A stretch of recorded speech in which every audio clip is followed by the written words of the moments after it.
Welcome back, everybody. It's Tuesday, July 24th, 2023. Born on this day in 1925, Benny Benjamin of Birmingham, a drummer who was known for his session work with Motown's The Funk Brothers. Let's talk about potential false reporting to law enforcement, uterine transplant, and a bad thing to find in a hamburger. I'm Mike Morgan, and we're down in Alabama.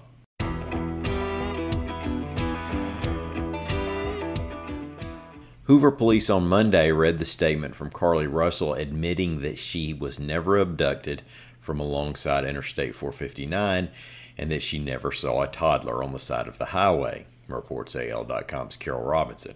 Now, all that had been fairly evident since more facts came out last week regarding her actions before and after the two-day missing person search for her. Now, that search required resources from multiple agencies. Hoover Police Chief Nick Durzis called it an all-hands-on-deck situation. Quote, "We don't have a dollar figure yet, but we're certainly working on getting one, and not only ours, but the other agencies that gave us a lot of support." Now you see where we're going with all this. In Alabama, there are laws against false reporting to law enforcement that can bring misdemeanor charges. So far, no charges have been filed against Carly Russell, although Durzis said police and the Jefferson County District Attorney's Office are considering whether or not there might be charges pursued in this case.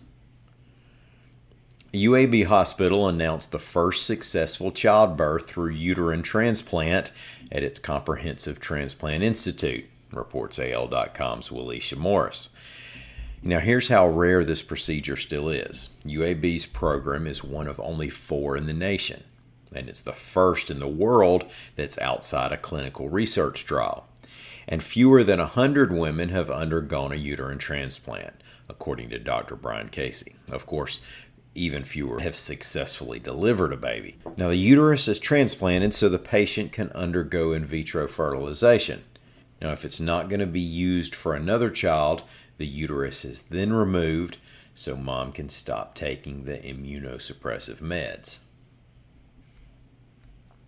We're not going to be food snobs here like the people who get bent out of shape when somebody puts ketchup on a hot dog. I mean, it's a hot dog. Put deviled ham on it if you want to. But you do get to a point where adding some things to food is probably a worse idea than adding others. The Lauderdale County Sheriff's Office said it arrested a suspect after deputies found methamphetamine in his hamburger, reports AL.com's William Thornton. Now, to be clear, it was a small bag of meth allegedly hidden inside of his burger. The sheriff's office said the deputies made a traffic stop, discovered the 45-year-old driver had a revoked license and switched tag, and were planning to impound the vehicle.